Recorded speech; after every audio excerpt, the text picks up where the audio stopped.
very easy to be comfortable, and it's very easy to be competent and in control and relaxed and peaceful in an environment that you're very familiar with, that you completely control pretty much most of the time. And that you just start to feel like, gosh, I must be quite a good meditator. I just feel totally okay. And then something happens. You get cut off in traffic. You're in a traffic jam, and you realize, actually, no, outside of my locus of control. You get a real test then to see where you're at. Or you have some sort of an illness, or you're waiting for some kind of test result for some sort of a scan. I'm sorry, we found a lump. Then now we'll see.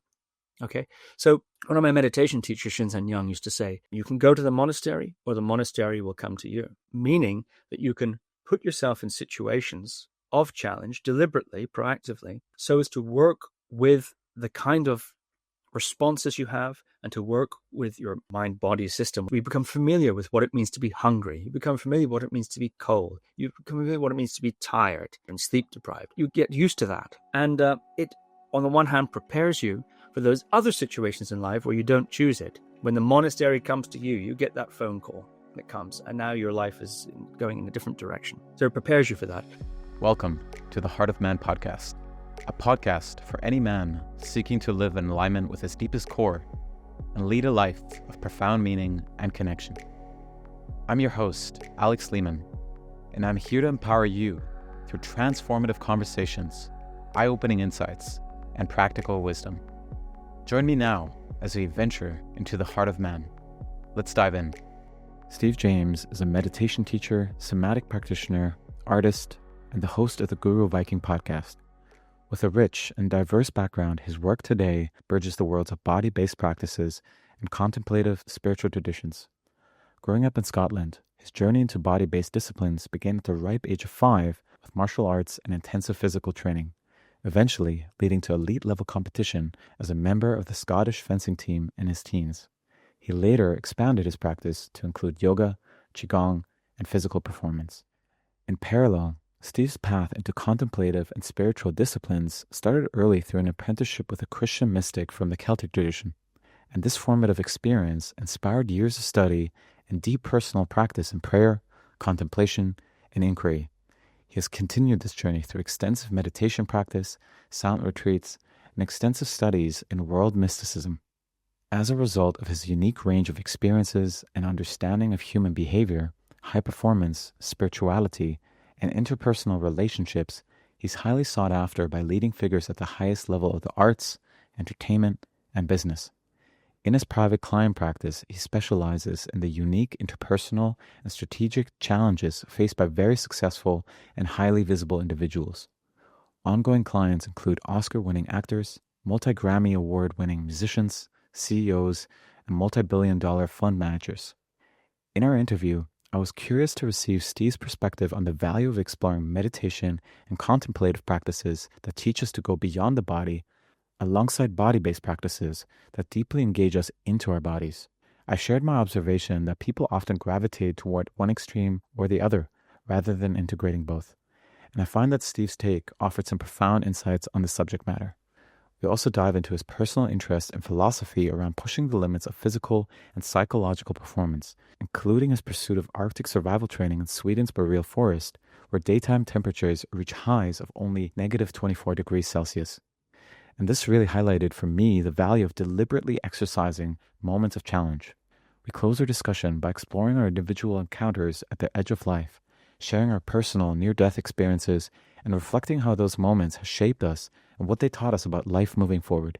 I thoroughly enjoyed my conversation with Steve and found it to be a powerful discussion for all the men here seeking deeper self-cultivation, whether physically, mentally, emotionally, or spiritually, with a highly regarded teacher in the transformational growth space. Now, let's dive into our conversation with Steve James. All right, welcome back, everybody, to yet another episode at the Heart of Man. I'm your host, Alex Lehman, and I'm incredibly excited for our upcoming conversation with our next guest, Steve James. Steve is a sought-after teacher, coach, and as well the host of the Guru Viking Podcast.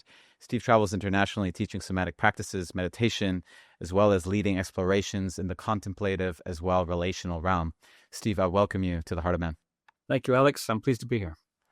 So before we started rolling, I mentioned as well how I got introduced to your work. And the thing that I was as well very drawn in by was it seems that you've really been drawn by this bridge between embodiment and as well meditation. I want to give our listeners a bit of an opportunity here to get to know you and as well bring a bit of an understanding of how you were brought, what it seems like from a very young age, on this path of exploring various different disciplines, and as well what brought you into a deep curiosity around these things.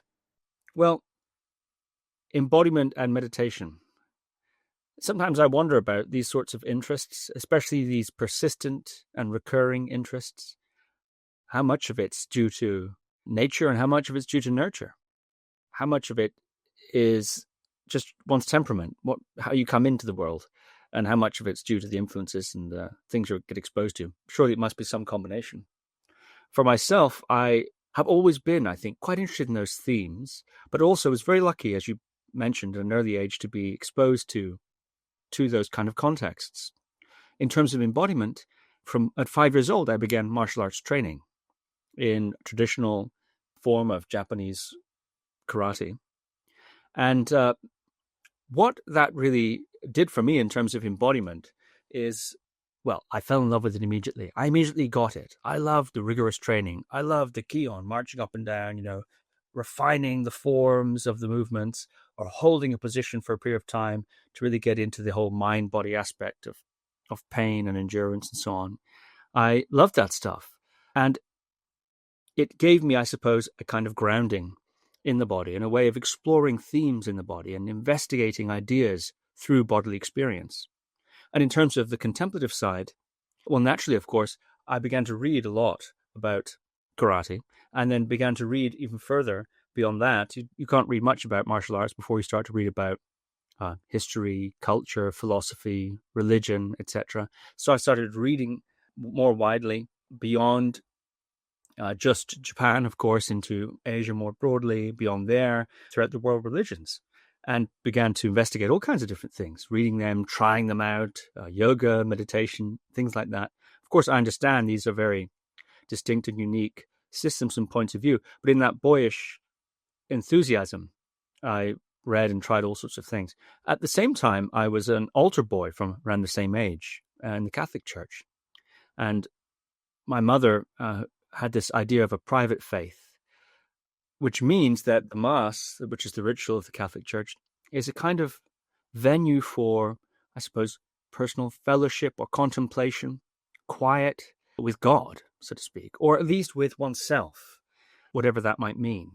It wasn't a place to get together to celebrate all thinking the same thing, a place to declare a certain tenet of belief or doctrinal position that we all share, as some people, their experience of religion is like that. She wouldn't let us go to the Sunday school, which we call in Catholicism catechism, because she said the sort of person who wants to teach children Sunday school probably shouldn't. She thought there was a little bit of indoctrination or something like that. And so she preferred to keep us in the Mass so we could find our own way with our own experience. And I was an altar boy.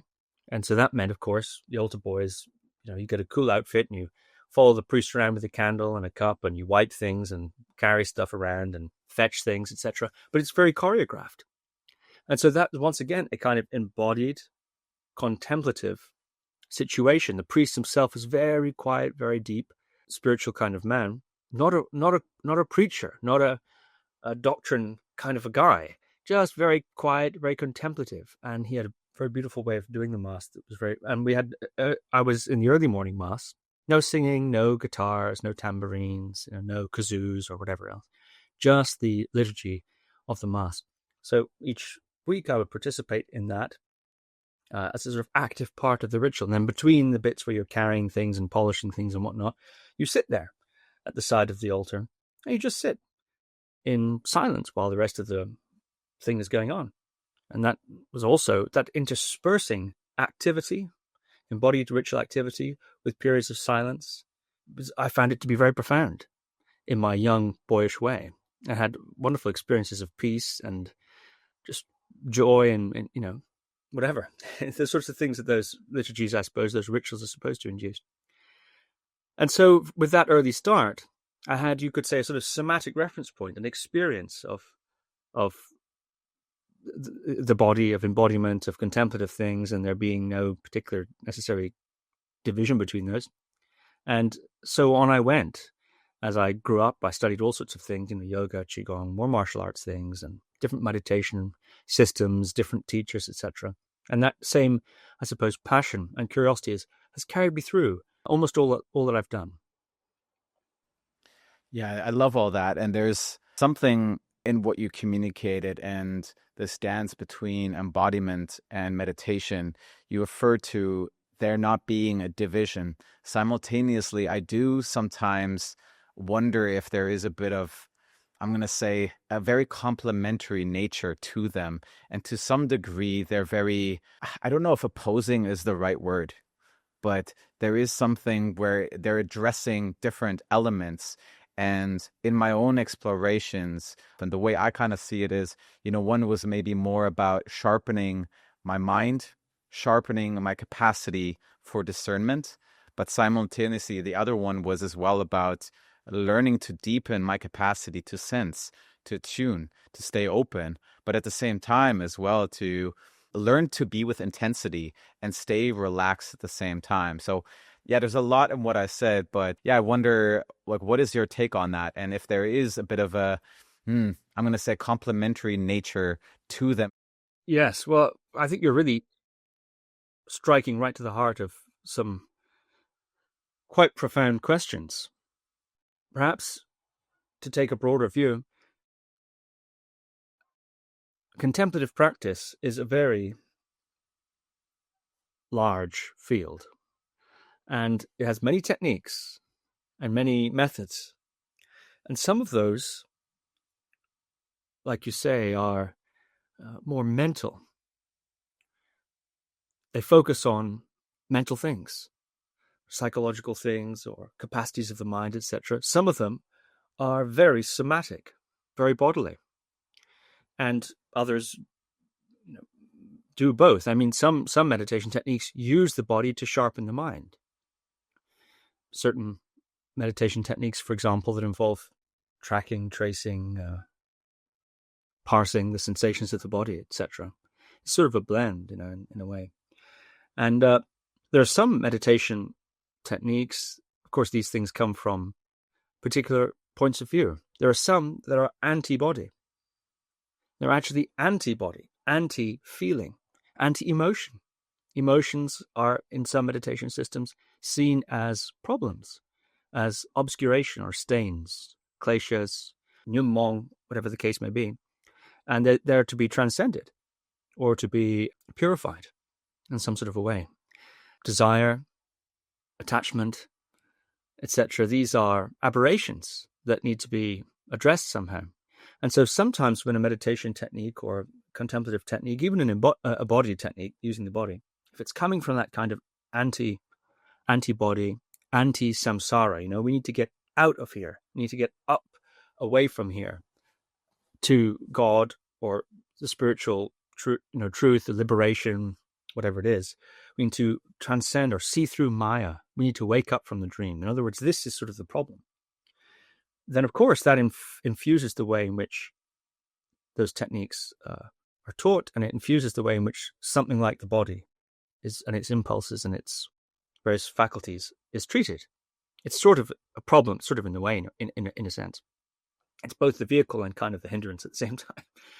And then there are other religious views and so on who say, no, actually it's possible to find God or liberation or whatever the case may be in the experiences of the body. God, I use that term extremely loosely, is here in the sensations, in the relationships, in the experiences, etc. And so these things can be vehicles for, or even the actual means of relationship with that reality or that dimension or whatever you want to call it, that aspect. And so, these are, I suppose, different views. Of course, I think maybe I've gone too philosophical with it, but basically speaking, if you focus a lot on the body, and you can call that embodiment if you like, and if you focus a lot on the mind, you can call it meditation if you like. I think that's perfectly reasonable, but I wouldn't necessarily define meditation quite so exclusively to the mental. But your experience of having done a lot of mental training and then having done a lot of bodily training and finding them to be complementary, I think is perfectly reasonable. I think so. But there are other things too. I mean, you can also do meditation training that really tries to look into the nature of reality, or really tries to examine suffering, for example. It really tries to examine change and impermanence. And then you might find that meditations that evoke emotional positive states, loving kindness meditation, for example, devotional practice of various types, thoughts of charity and blessing and well-wishing to others, is a nice complement to that. So it sort of warms up the wisdom, in a sense. So you combine that, a kind of wisdom, you combine a kind of seeing through with a kind of compassion. And that's also a very traditional pairing, is this pairing of wisdom and compassion. Sometimes they're described as the two wings of a bird. If you only have one, it flies in a kind of sideways, right? Or in circles, I guess. But if you have two, wisdom and compassion, then that's a classic pairing. So I think there are many sort of complementary pairings that we could discuss. Wisdom without compassion is inert. Compassion without wisdom is dumb. Running around trying to help, getting caught in it all and making it worse, or getting tangled up in it all. So we need both, I think, wisdom and compassion together. And similarly, I think you're right. Some sort of mental training and bodily training, these are nice complementary elements. I would still consider them sort of under the general overarching umbrella of contemplative practice. Yeah. In everything that you shared, I was as well reflecting on my own experiences. I'm going to say entering this path more through meditation, how confusing it can be at times, and how there are various different teachings that you as well kind of already suggested are quite contradictory to each other. And so there is kind of this consideration that at least was there for me around, all right, where do I stand with all of this? And when I dove into meditation initially, I was deeply inspired by Vedantic teachings and then as well Buddhism. And there was a curiosity in that. And I noticed that some aspects were very valuable to me. Some served me very deeply, but then I found some of them to be quite limiting, very much so in terms of navigating my life more in the material realm, let's just say. And with that, when I was more introduced to, I'm going to say, a more tantric approach, which may, let's say, suggest that there is that experience of, let's use the word God because you already brought it into the space, that can as well be found through sensation. There was a deeper curiosity here of, okay, how can I explore the sense of awakening, if we want to use that word, through these experiences and not necessarily by cutting myself off of them. And the thing that I've always liked as an approach is this idea of the middle way. And what I observe is the damage that can occur when I'm overexpressed in one thing and completely underexpressed in the other, and vice versa. And so I've definitely kind of found myself in various situations like that, where, let's say, I was more in the realms of philosophy or contemplation, and there was a part of me that wanted to, I'm going to say, cut myself off or disconnect from sensation. And there was an element that was serving me, but simultaneously, I could feel that there was something about that was as well very limiting. And then I went all the way on the other side, swung to the other side, and then ultimately the body, sensation, feeling became my compass. But I noticed as well, the more I was completely overexpressed in that side, there was something about that was incredibly chaotic. And there was no sense of, okay, where do I go here? And so I did notice the importance of both, which is why I think this conversation is very valuable in exploring how they are very complementary to each other. So just in sharing my experiences, I'm curious to hear what your thoughts are on that, and in case you want to comment on anything here. Yeah, when talking about embodiment, which I define as feeling the sensations of the body. So that's it. I don't define embodiment as a particular feeling of connection to the body or safety in the body or wholeness or integration. Because sometimes what the body is feeling, if you feel the body, it's fragmented, it's disconnected, it feels unsafe, actually. So when we limit our definition of embodiment to a particular sort of nice feeling, an aspirational state of wholeness or whatever the case may be, related to the body, then we, I think, exclude a vast amount of other kinds of experiences that the body can have. So, of course, it's quite natural to aim for aspirational experiences. It's quite natural to aim to feel good. And in fact, I would argue that it's the momentum of the organism. I think that we have very little choice as to, we're always trying to feel better somehow or another. Even people who attempt to feel better are doing so because they think, ultimately speaking, it'll make them feel better. They'll transcend, the need to feel better, and then that'll be better, right? So it's still something like that. But in any case, I see that as a second step, the response step, some way in which you're attempting to optimize your circumstances, your condition. It's the momentum of the organism to do that. But the first step, that contact step, that's what I think of as embodiment, feeling what's there to be felt. And when you feel what's there to be felt, you're going to feel what's there to be felt. And you don't know what it is until you feel it. Some days it'll be nice feelings. Other times it may be unpleasant feelings, all kinds of things. So that's part of the embodiment journey.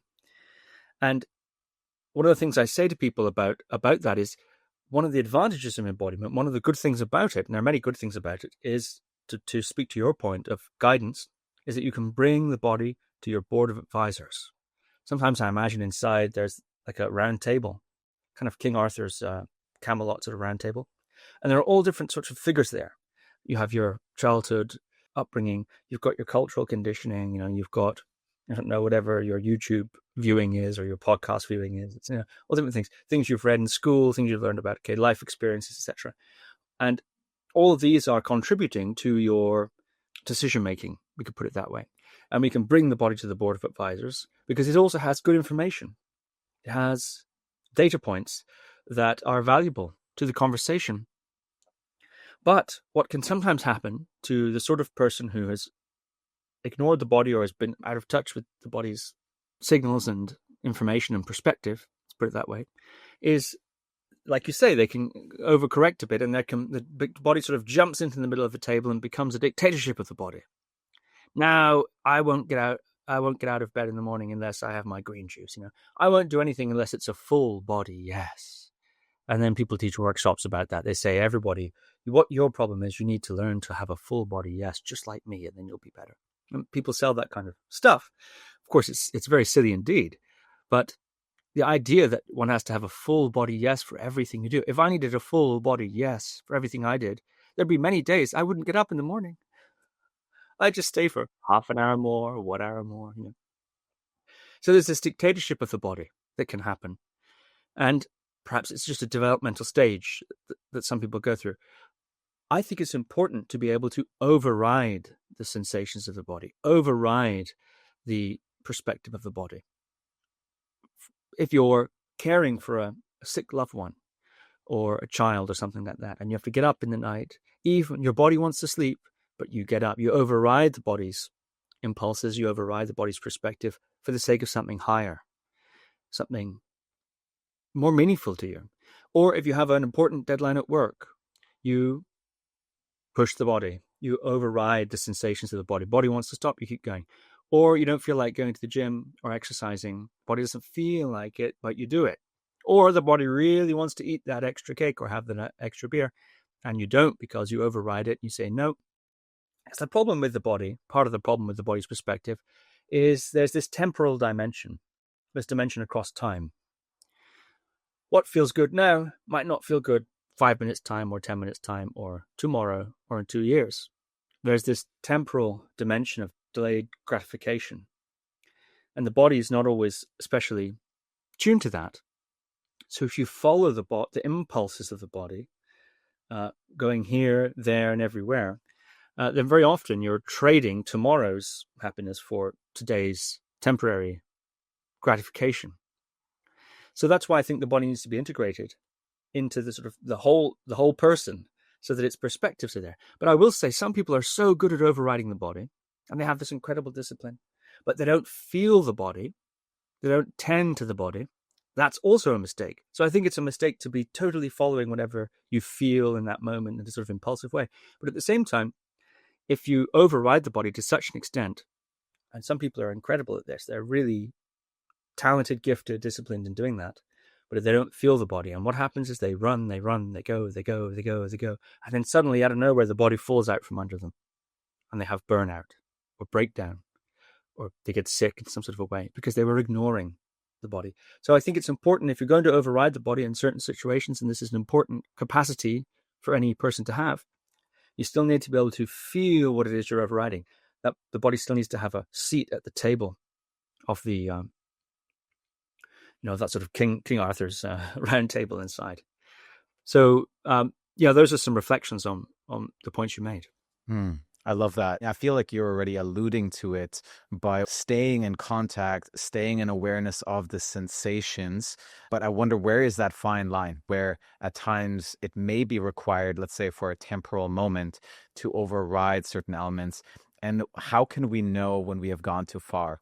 And one more point I want to make is, on this podcast here, around 70% of the listeners are male. And a lot of the men that I as well speak to, the biggest difficulty that I actually find with them is more kind of the second camp, where they're like they're great at overriding their bodily responses and their experiences, and they have a very difficult time to get into the body. So, two-part question here. What's that fine line, according to you, that we can follow here?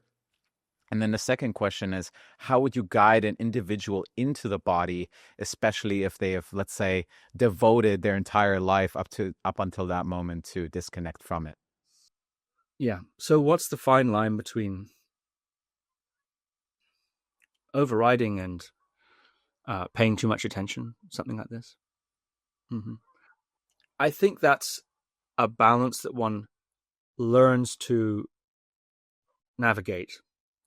And there are a few ways that you can sort of tune to it, a few metrics you can use.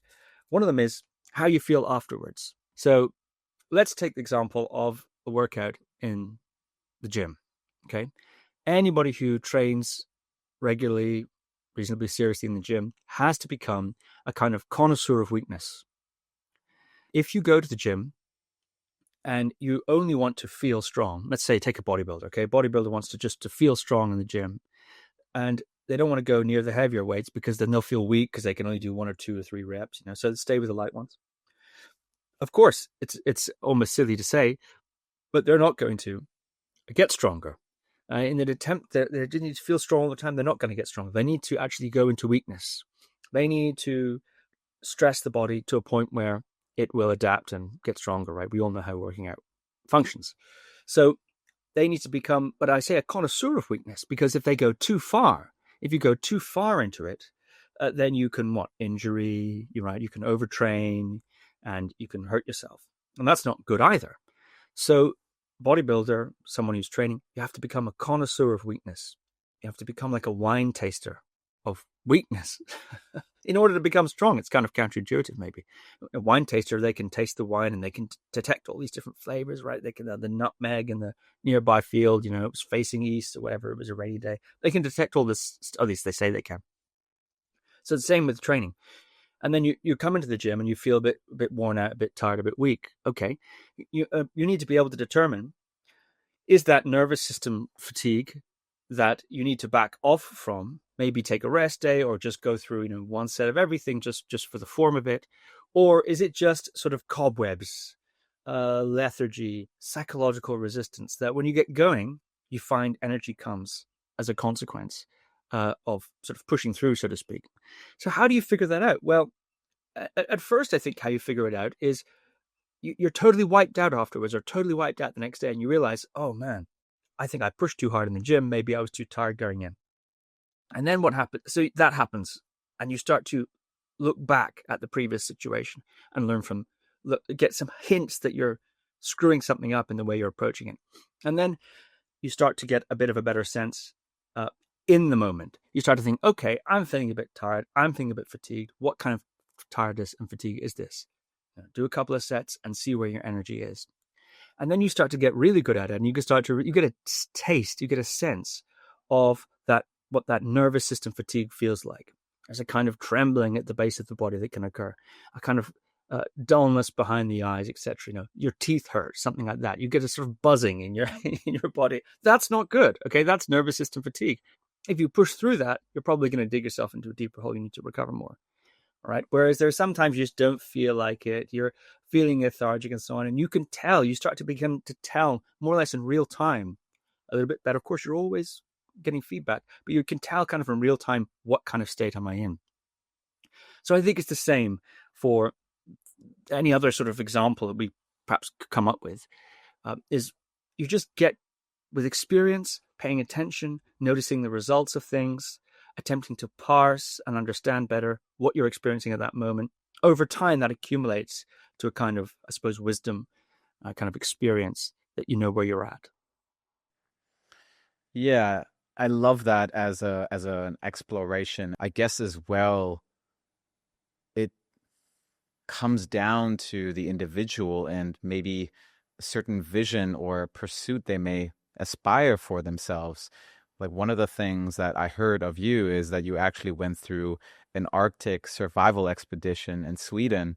So from my understanding, you were out there for, I don't know how long, it was probably over 10 days or something like that, and that the temperatures wouldn't exceed above minus 24 degrees. So I want to hear a little bit more about what is it about such pursuits that drew you in, because I imagine there's been many moments where you've had to override that bodily response or at least do something that you may have not wanted to do. So perhaps you can bring this distinct experience in, and as well what purpose, let's say, it served for you.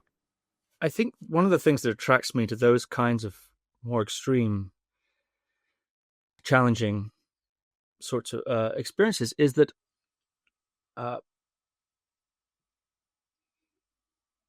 it does push you. I think this is perhaps fairly obvious. It does push you a little bit beyond your comfort zone. It's uncomfortable. When you're out there in the Arctic, whatever the case is, like you're saying, it's cold and you're not in your usual situation. You can't cuddle up under the covers. You can't just make yourself a nice cup of tea whenever you want to, which of course is the primary form of emotional regulation of a British person, making a cup of tea. You can't just, you can make a cup of tea, but it takes a while. And you've got to deal with all this stuff, like not dying of the cold and so on. No, when I here on my boat, I'm not one slip away from death most of the time. But when you're out in an extreme environment like that, you've got to manage your clothing, you've got to manage your temperature, etc., etc. Of course, obvious, right? And so it's uncomfortable, and you've got to do things you don't feel like doing, and you can't really relax quite so easily until you become very competent in the environment, and then of course you get better at it. But I like that it takes me beyond my comfort zone, and it's very easy to. In terms of growth, or in terms of, it's very easy to be comfortable, and it's very easy to be competent and in control and relaxed and peaceful in an environment that you're very familiar with, that you completely control pretty much most of the time. And that, you just start to feel like, wow, I must be a really, in terms of meditation practice, let's say, you could sit there and think, gosh, I must be quite a good meditator. I just feel totally okay. Well, and then something happens. You get cut off in traffic. You're in a traffic jam, and you realize, actually, no, outside of my locus of control, that you get a real test then to see where you're at, or you have some sort of an illness, or you're waiting for some kind of test result for some sort of a scan. I'm sorry, we found a lump, and we're going to, and then now we'll see. Okay, so one of my meditation teachers, Shinzen Young, used to say, "You can go to the monastery, or the monastery will come to you." Meaning that you can put yourself in situations of challenge deliberately, proactively, so as to work with the kind of responses you have, and to work with your mind, body system, whatever we want to call it, in those sorts of situations. We become familiar with what it means to be hungry. You become familiar with what it means to be cold. You become familiar with what it means to be tired, etc., and sleep deprived, or whatever. You get used to that suffering, basically. And it on the one hand prepares you for those other situations in life where you don't choose it. When the monastery comes to you, you get that phone call that comes, and now your life is going in a different direction, or whatever the case may be. So it prepares you for that. But it also, I found, enhances just simply the day-to-day living. When you expose yourself to those kinds of situations, then the simple pleasures are so much more satisfying. You come home and you have that cup of tea and it feels like luxury. You feel like you're some sort of sultan. Here I am on my boat. I've got my kettle. I've had a cup of tea, and it's just great. So it puts things into perspective.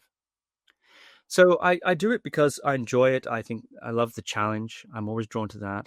I love the difficulty. I love the learning how to work in different environments. I love the camaraderie. I love the simplicity of the camp craft, doing one thing after another. It's very, very nice. But I also love the way in which it challenges my meditation practice, or the things that I'm trying to do with my meditation practice, and the way in which it brings fresh perspective and joy and appreciation and gratitude to every aspect of my life during and after. Yeah, there's a lot of things that I could pull from, but it does appear to me that there is this innate pursuit for challenging oneself, sharpening oneself, getting to know oneself in challenging situations. But there's, of course, as well that aspect of, I'm going to say, preparing oneself for those situations, as you communicated when the monastery comes to you, that it just gives you an opportunity to respond from a more aligned place, instead of, let's say, being swept by any emotions that may be there or feelings that may be there, which can deter one away into all kinds of different situations, because there's this immediate sense of, I got to get out of here, or how can I get out of this feeling that I'm having, which can become quite dangerous in terms of the irrational decisions that we as well make. I think you've highlighted a very important aspect, which is that if you're used to, we have some exposure, some training, some practice, being in those difficult sorts of situations, uncomfortable, inconvenienced, etc., then you proactively seek those sorts of experiences, not all the time, not obsessively, not pathologically, but from time to time as a training. And it's not all horrible, by the way. Something like the Arctic is beautiful, it's wonderful, it's transcendent, blissful as well. But a lot of the time it's also kind of sucks. So that's just how it is, especially if you're new to the environment. It's quite stressful and difficult psychologically. But one is able, as you correctly point out, to make better decisions. Having been trained in those sorts of situations, when you face discomfort, you know what it means to turn towards the discomfort. You know what it means to say, okay, to accept a situation. All right, this is what's happening. What can I do about it? This is what's happening. How can I best respond? And sometimes all you can do to respond is to simply manage your own psychological and emotional state. Or sometimes all you can do to respond is make it a little bit pleasant to uplift those around you. If you're in a shared challenging experience, sometimes you can't do anything sometimes about the experience. You're waiting for an important phone call from the hospital that might have a really life-changing kind of result, maybe for the worse, right? And there's what can you do in a situation like that? Well, you turn to those around you and you think, well, what can I do? How can I make this better? How can I bolster the morale? So anyway, you find these sorts of ways of being incrementally more useful to yourself and to the people around you. And if there is an opportunity to improve a situation, to act on a situation, then you're more resourced. You've got more of your IQ points retained. You're not freaking out quite as much. So you're able to make better decisions. I think what you said there is very true indeed. And so there's this twin motivation. On the one hand, one hopes that when difficulty comes, you'll be able to face it more skillfully and for yourself.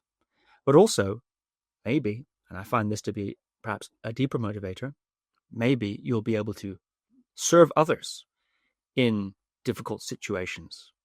That, I think, sometimes is even more motivating than one's own preparation for challenge. Tell me a little bit more about that. Well, I think most of the world's religious traditions, philosophical traditions, ancient philosophies and so on, recognize that serving others, benefiting others, is a very satisfying thing for the individual, and that simply seeking your own comfort, your own advantage, whilst it may give you some sort of short-term advantages, ultimately it's not as satisfying. So a life devoted to, or a life oriented towards, not only one's own benefit, but the benefit of others, seems to be a happier, richer life. Now, of course, you are included in that category of others. So you are one of those that benefits. So you benefit yourself, but you also are thinking of benefiting others too. That orientation. And in difficult circumstances, sometimes that reorientation away from the inconvenience to yourself towards looking for an opportunity to be of benefit in that situation, it's a powerful change of perspective. And it's a way of making something meaningful out of what may otherwise be a very unpleasant or tragic situation. In what you're communicating, it really dawns on me just this very, I'm going to say, in-depth perspective through which you view life. And from my understanding, you as well had a near-death experience that seemed to have had a very deep impact on you. And I wonder as well how it may have as well contributed to some of the discussions that we're as well having here within this interview. So if you're open to sharing this with our listeners, I would love for you to just expand on, first of all, this experience that you've had and how it may have as well impacted you and guided you in your life. Well, the brief version of this story is as follows. So I was living in London at the time, and I passed one day vast amounts of black tar into the toilet. And it smelled very bad too. I mean, when you pass things into the toilet, sometimes it smells bad, but this was next level. And it was black tar. What's going on here? I thought, that's really strange. So it happened again the next morning. And I went to the doctor and I explained what was going on. And the doctor said, oh, you're young, you're healthy. Maybe, did you eat a lot of licorice? Maybe there's something like some dietary thing you've done. Don't worry about it, don't worry about it. But then I noticed I started to become quite weak. And I started to become quite tired. I couldn't quite get enough air. And I went back to the doctor, and the doctor said, no, you're fine. You're young, you're healthy. Don't worry about it. It's fine. Long story short, about week, 10 days went by. And it was so bad that in order to get up to my apartment, my friends would have to sort of almost carry me up the stairs to my apartment. I couldn't exert myself to that extent. Of course, this is a very short version of the story. And I was laying there in the bed, and I said to myself, okay, this isn't getting better, this is getting worse. If I can make it to the bathroom, which is probably a 4-second walk from the bed under normal circumstances, if I can get to the bathroom without having to sit down and pause, then I'll go to the hospital in the morning. If I can't, I'll go to the hospital now. So I lifted my head, and my head fell back to the pillow. I was so weak that I couldn't even get out of bed, never mind make my way to the bathroom. So that's when the ambulance was called.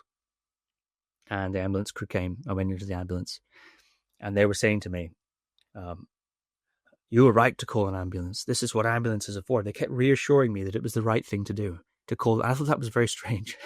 They were saying that to me. Anyway, arrived at the A&E, or the ER, the emergency room, and they have different tiers of emergency room, as anyone who's been to the ER will know. There's the first tier where you sit there for whatever 12 hours, waiting waiting for them to deal with you, right? And then there's different tiers, but there's also the this person's about to die tier, and then you get the VIP treatment, which is kind of nice, I guess.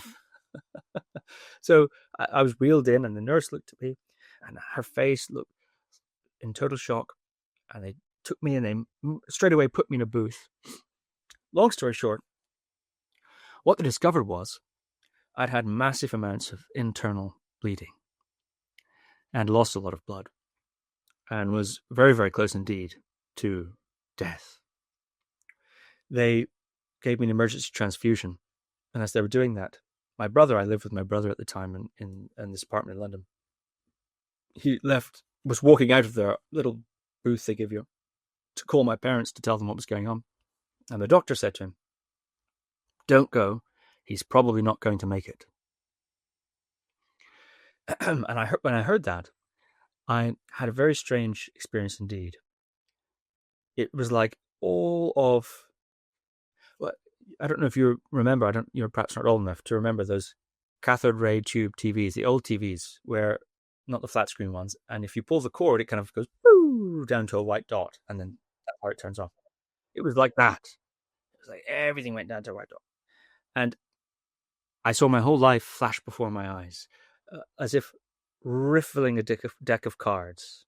So it was like that scene. But and I heard the sound of a deck of card riffling as well. And some other strange things happened. And then, boop, somehow things started to come back online. And the first thing I was aware of was my body. And I was aware of the body and its will to live. And I realized, of course, that I wasn't my body, actually, because suddenly my body was, coming back online. And it was the will to live and the sense that the body was going to continue to live and continue to try to live until it ran out of road. This unfettered will to live. And then the mind or the personality structure came back up as well. And I recognized that the mind is also a little bit like a kind of momentum, and that it was going to continue being itself, trying to living until it ran out of road. And I call it the will to live because the will to live is the term often used in survival sort of emergency situations, which is, is the person going to give up or not? Because sometimes the possibility of death is so hard to face that people just would rather give up than really face it. If you really have the will to live, then in a sense, you're accepting the possibility of death at quite a deep level. Because in order to try to live, you have to recognize that in a sense, there's an alternative. So I experienced my mind and body as being willing to live and would go all the way till the very end living. But I also had this sense that if I didn't make it, if I died, that would be okay. But the one thing I wasn't going to do was give up. I wasn't going to shortchange the mind and body in that kind of a way. So, and then my vision came back up. I looked around and the separation between myself and inside and outside had sort of gone. So I looked at curtains, and I looked at the ground, and there wasn't that sense of separation of inside and outside that there had been prior to that. I'd experienced my body, I'd experienced my mind and my personality, and now I'm experiencing curtains and the floor and stuff like that as not really fundamentally separate. So that was very strange indeed. And several other things happened which are part of, I suppose, the longer version of the story. I was also teetering on the edge there for a little bit and had some other strange experiences. But the upshot of that was that I noticed that everything was different for me after that. And in fact, in the weeks and months and really a couple of years following that, I noticed that there had been some sort of change in my perspective, a kind of recontextualizing of the sense of self, a recontextualizing of the sense of self. I hear you inhaling. Have you got a comment? Yeah. Well, the comment is, what has changed for you? What was the thing that you say was different after that experience for you? I noticed that I reacted to things very differently. Things that I'd been interested in before, I was no longer interested in. Things that I hadn't been interested in before, I was interested in. So my interests changed. I noticed that the way in which I responded to personal criticism or praise changed somehow. The way in which I responded in relationships changed. There was some sort of a change that had occurred, and I had to spend the next couple of years sort of figuring out or really climatizing to the consequences of that recontextualizing of the self. So that's the story. What is the long-term consequence, right? That's what you're asking. Was that your second question? Yeah, how it may have impacted and as well shaped your life and the way you were living it today.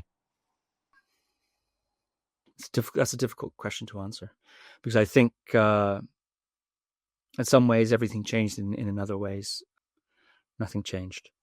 I think it changed the direction of my life. It changed the sorts of decisions I wanted to make and the way in which I've spent the rest of my life. Certainly it made quite a course correction in a lot of things that I was doing with my life. I mean, in terms of, work and stuff like that.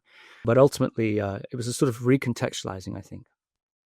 Yeah, I appreciate that. And within our conversations as well, before we came together for this interview, I did mention to you as well that I had a near drowning experience.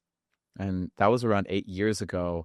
And there is still this curiosity how it may perhaps be shaping me still today, how I may still be acclimating to the experience that I had.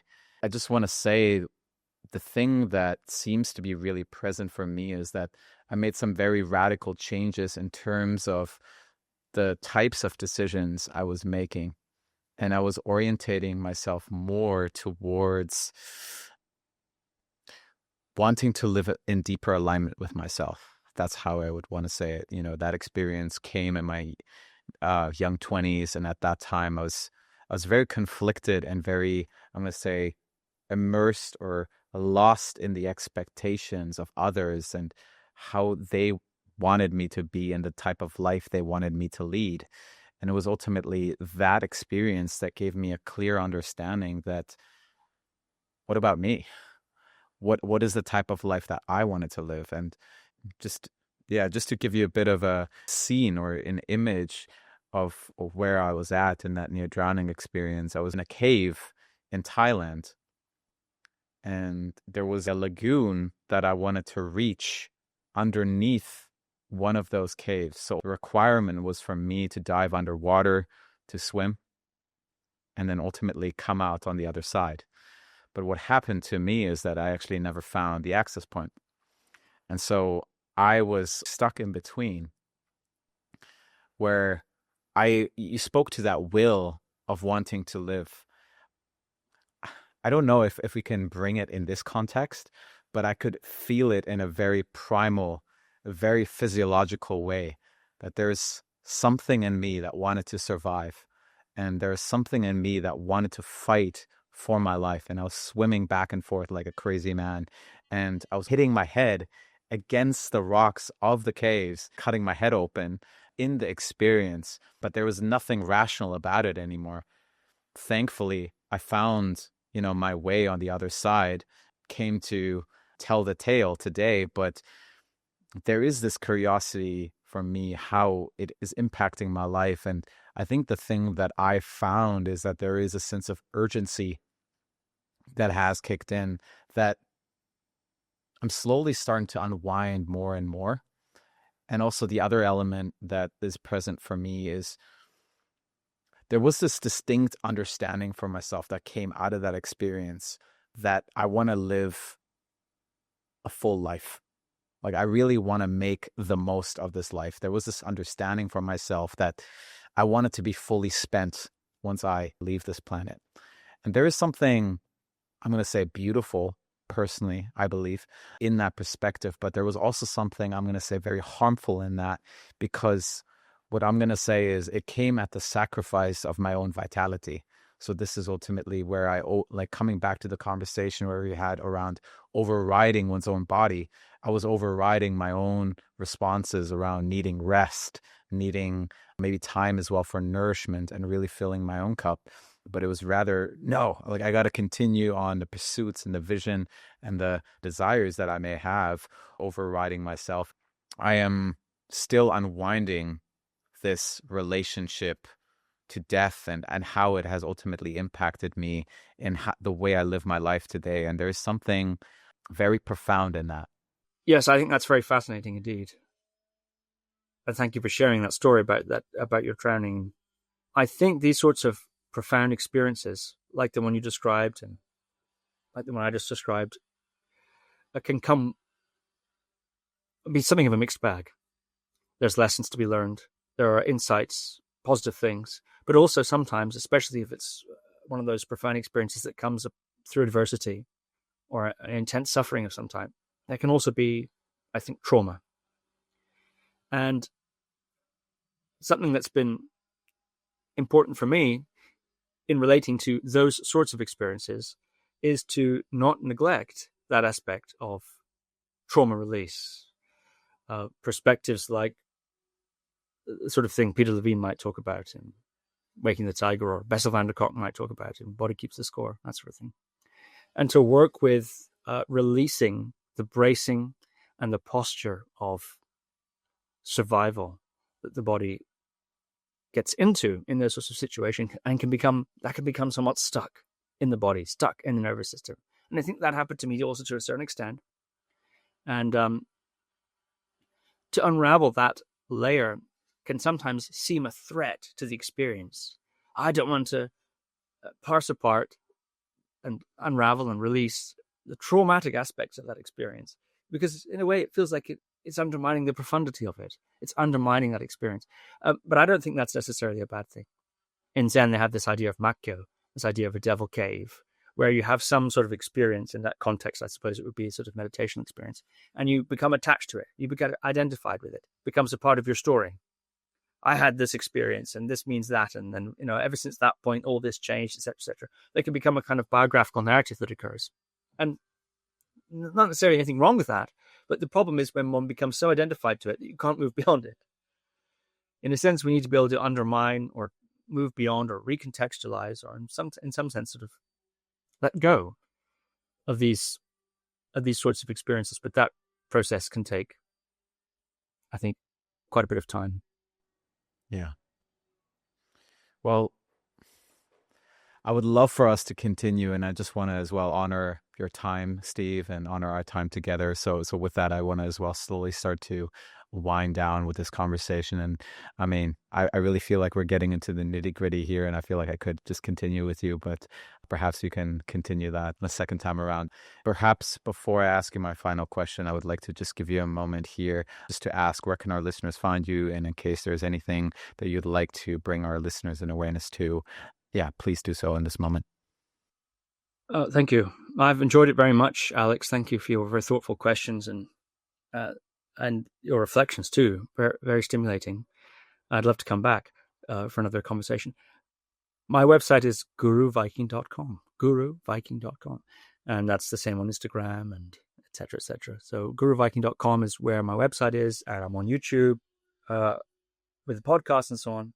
So anywhere where things are, Guru Viking is the way to find me. Amazing. Yeah, I'll make sure as well to put all that in the show notes. I want to keep it quite open here, and I want to just offer you the question, is there anything that you felt called to share with the listeners here today that you may have not gotten the chance to speak of? Nothing particularly comes to mind. I think it's been a very fascinating conversation, very thoughtful questions and reflections, and I've enjoyed it a great deal. I feel quite happy with it. Yeah.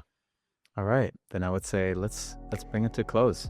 So thanks, Steve, for coming on. Yeah, really appreciated this conversation, and really appreciated as well just this in-depth exploration that we underwent. For all the listeners who checked in today, I hope you got a lot of value out of this conversation.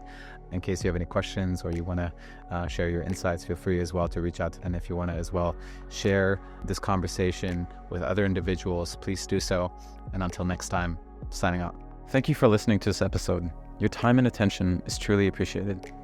If you enjoyed the show, make sure to subscribe to stay tuned for my upcoming episodes. And in case you know somebody who would find this episode helpful, I encourage you to pay it forward. Finally, if you've personally been receiving value from the show, one way you're able to support this podcast is by leaving a 5-star rating and a written review on Apple Podcasts or Spotify. Not only does this help more people find the show, but it also supports me in bringing more incredible guests on for the future. I'm your host, Alex Lehman, and until next time, signing off.